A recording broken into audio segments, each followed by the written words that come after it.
अपनी जटाओं में से एक शिखा उखाड़ी और जैसे ही नीचे भटका तो उसमें से वीरभद्र नाम का गण प्रागट हो गया। बोल वीरभद्र भगवान की। ऐसे ही वीरभद्र गण प्रागट हुआ। उसने पूछा महाराज क्या करूं? जाओ उस यज्ञ को ध्वंस कर। वो गए और तुरंत जाकर के उन्होंने वहां यज्ञ को ध्वंस कर दिया। उस यज्ञ में पेशाब कर दिया गणों ने। और भृगु ऋषि जी जो थे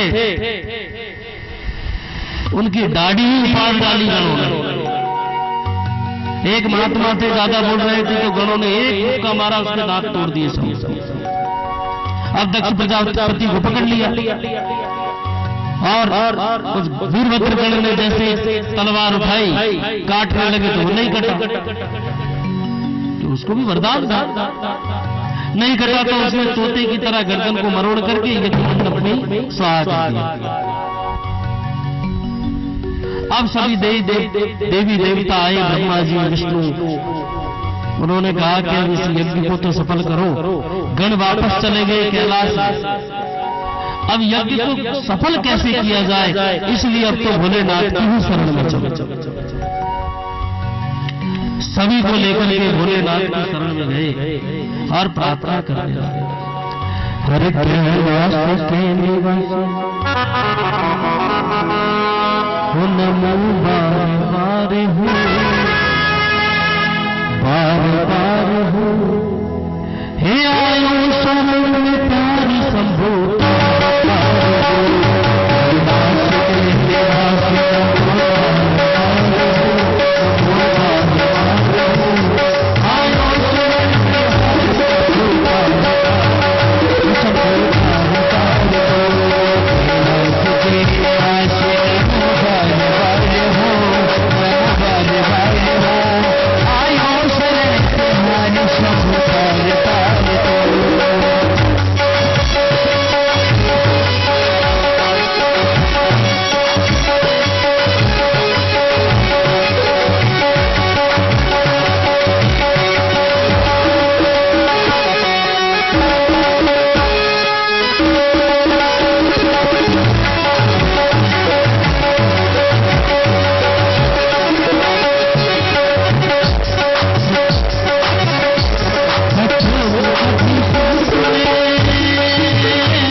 लगे।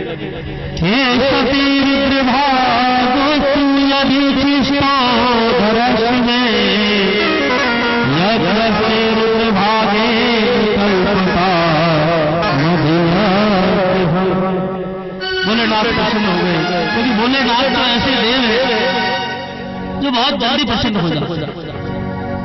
एक बार एक गांव में एक चोर निकला चोरी करने के लिए। वो सभी घरों में गया, वहां ताले लगे हुए थे, मंदिरों में भी पहुंच गया। तो मेरे ठाकुर जी तो बेचारे ताले में रहते, उनको तो क्या है कि वो सोने चांदी पहनते हैं। पुजारी भी सोचता है कि इनको बंद करके रखो, नहीं कहां भाग जाए कोई पता नहीं। भोले बाबा के दरबार हमेशा खुले रहते हैं, ऐसे संकट। तो जब चोर चोरी करने के लिए निकला और उसे जब कुछ भी नहीं मिला, तो वो भोले बाबा के मंदिर में जहां पहुंच गया, वहां पर एक घंटी टंगी हुई थी, बड़ी। अब वो घंटी पीतल की थी। बेचारे ने सोचा क्या कल के भोजन का प्रबंध हो गया, इसी को उतार लो। अज्ञानी था, ज्ञान तो था नहीं उसमें। ज्ञानी होता तो ऐसा काम नहीं करता, अज्ञानता में थी। भोले बाबा की शिवलिंग थी, उसी के ऊपर वो टंगा हुआ था, थोड़ा दूर था। भोले बाबा की शिवलिंग के ऊपर तो कभी नहीं टंगता है, जो भी कथावाचक कहते हैं वो गलत कहते हैं। वहां तो जलेरी आती है, जो हमेशा बूंद बूंद अभिषेक चलता रहता है, पर पास ही में वो घंटी टंगी रहती है। तो उसने सोचा कि बहुत ऊंची है, तो शिवलिंग के ऊपर ही पैर रख करके वहां तक पहुंच जाऊं, दीवार के सहारे उसको उतारूं। वही किया, और जैसे ही शिवलिंग पे पैर रखा, एक रखा, दोनों जैसे ही रखे, भोले बच्चा वर मांग कहा, आप कौन साहब? क्योंकि जो अज्ञान है तो उसको क्या पता भगवान क्या है, क्योंकि भगवान को जानने के लिए तो गुरु की आवश्यकता पड़ती है। अब आप तो गुरु ही नहीं हो और आपके सामने भगवान स्वयं आ जाए, तो आपके लिए तो भगवान थोड़ी है। तुम तो भाई ढोंगी समझो, जो कलयुग में धोती कुर्ता पहन ले और कोई मतलब भगवान की तरह मुकुट उकुट लगा के आ जावे, तो ऐसे तो रासलीला वाले भी आवे, रासलीला वाले भी आवे। तो भगवान के दर्शन पाने के लिए गुरु की जरूरत पड़ती है।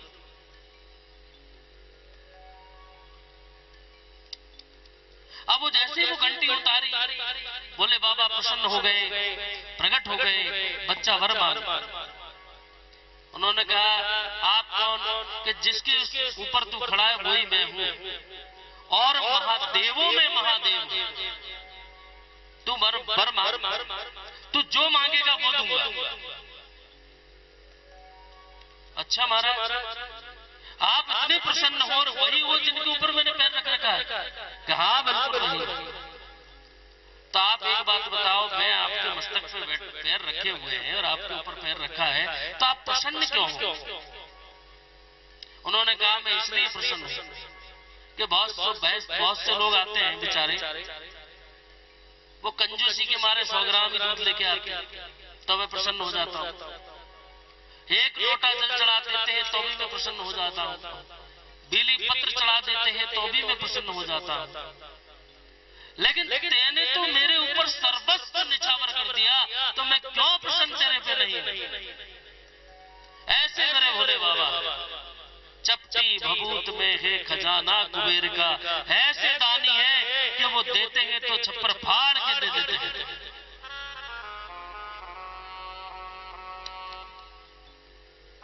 लंका खुद के लिए बनाई थी। पत्नी ने कहा कि लक्ष्मी जी वैकुंठ में रहती है, ब्रह्माणी ब्रह्मलोक में रहती है, जिसकी छटा देखने लायक है, तो मुझे भी स्वामी महल बना दो। बोले बाबा तो बेचारे, उन्होंने कहा, देवी अपन पहाड़ों में ही अच्छे हैं, बहुत बढ़िया है, अच्छे अच्छे ऋतु आती है, उसमें भी अपन बर्फ में रह रहे, ना गर्मी लगती है,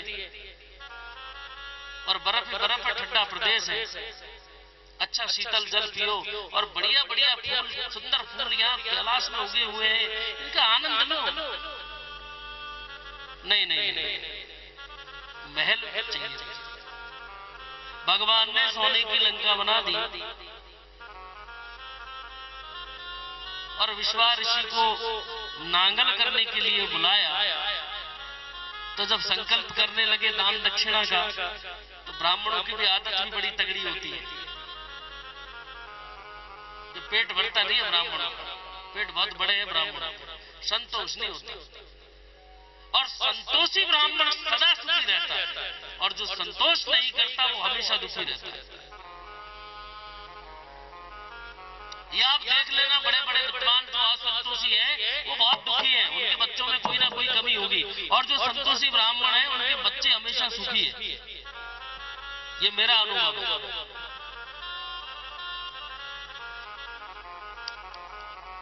तो संतोष नहीं था, संकल्प करा लिया कि बाबा संकल्प कर दो।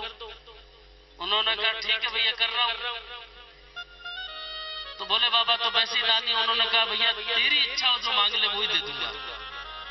उन्होंने कहा दे दोगे क्या? संकल्प कर दिया और सोने की लंका ही मांगी।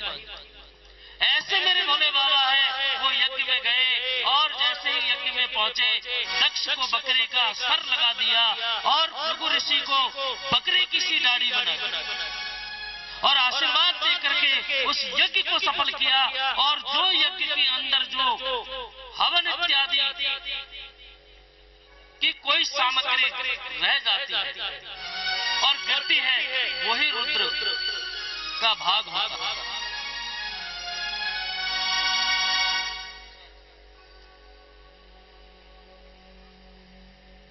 अब भोले बाबा का क्या हुआ? सती तो चली गई। इधर हिमाचल की पत्नी मैना के गर्भ से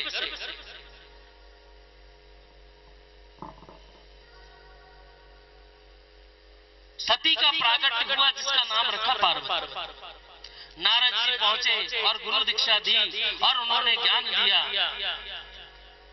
और उसका हाथ देखा, तेरा पति तो भस्म रवैया है, पर उसकी प्राप्ति कैसी हो? तो पार्वती जी ने 25,000 वर्ष तक तपस्या की। भोलेनाथ प्रसन्न हो गए। इधर हिमाचल को ब्रह्मा जी इत्यादि देवताओं ने समझाया और सगाई कर दी भोले बाबा की। अब भोले बाबा तो चले हैं भैया विवाह करने।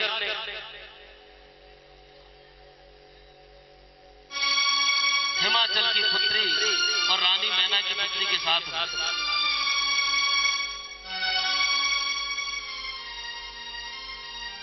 अब भोले बाबा को सजाने के लिए पहुंच गए। इंद्र ने सोचा मैं स्वर्ग का राजा और भोले बाबा औगड़दानी भस्म रमैया, उनको सजाना तो पड़ेगा, नहीं सजाएंगे तो मजा नहीं आएगा। बाबा के लिए बढ़िया बढ़िया शेरवानी ले गए कि बाबा ये पहन लो। उनने कहा नहीं, ये बाजूबंद सोने के कंठा पहन लो। अरे कि ये नहीं चले, मेरा कंठा तो ये रहा हार।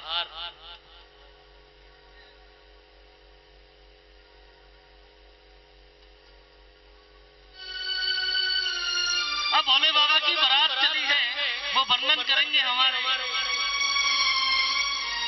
जय हो पार्वती। सजी रहे भोले बाबा निराले दूल्हे। जय हो। सजे रहे भोले बाबा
भोलेनाथ जी महाराज माता घोड़ा से विवाह करने आते हैं, तो माता घोड़ा की सखियां जो कहती हैं, बोले भोलेनाथ भगवान की हरि मत परणे मन का जोगी ने,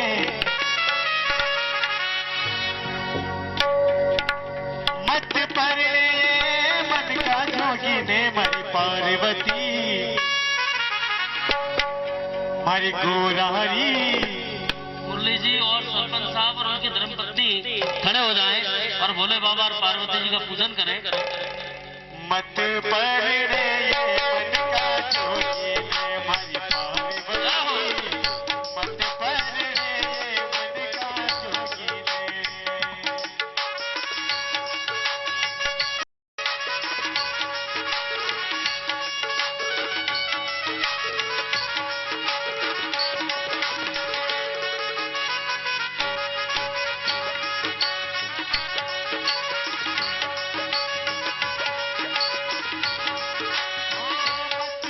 खड़े हो जाओ दोनों।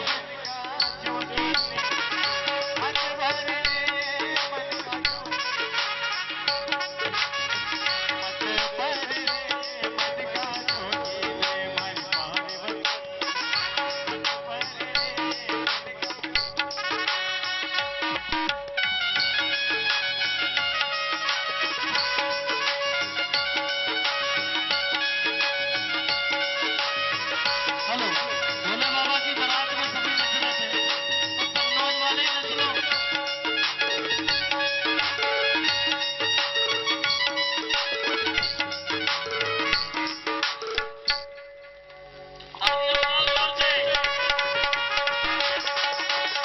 तालियां बजाओ सभी जोर से।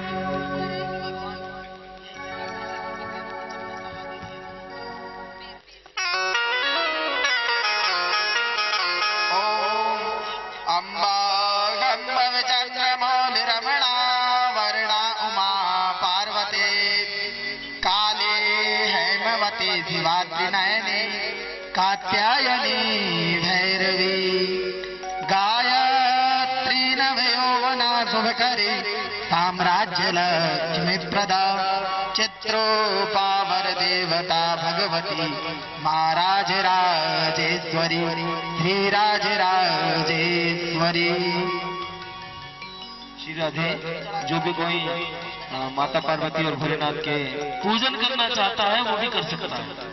रामो राजमणि सदा विजयते रामं रमेशं भजे रामेण विहता निशाचर चमो रामाय तस्मै नमः। रामान्नास्ति परायणं परतरं रामस्य दासोऽस्म्यहं रामे चित्तलया सदा भवतु मे भो राम मामुद्धर भो राम मामुद्धर।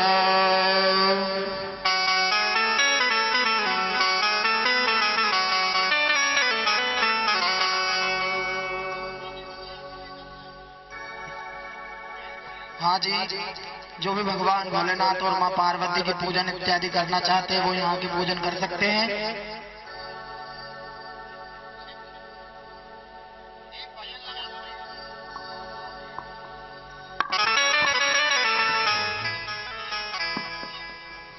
वैसे तो आरती में तो लाइन लग जाती है और भगवान साक्षात आ गए तो पूजा करने में सबको शर्म आ रही है। वो उठ जाए तो मैं भी उठ जाऊं, वो उठे तो मैं भी उठूं। ये लाभ दोबारा नहीं आने वाला। हम कोई ये झांकियां तुमसे पैसे हटने के चक्कर में नहीं बनाते, आपको आनंद आए इसलिए बनाते। नहीं करो तुम्हारी मर्जी। भैया आप कथा चालू करें, अब छोटा सा एक भजन गा दे, छोटा सा मात्र 2 अंतरा में फिर कथा शुरू करेंगे। हो अमलीडो अमलीडो यो भोलो अमलीडो अमलीडो यो लेरी अमलीडो अमलीडो।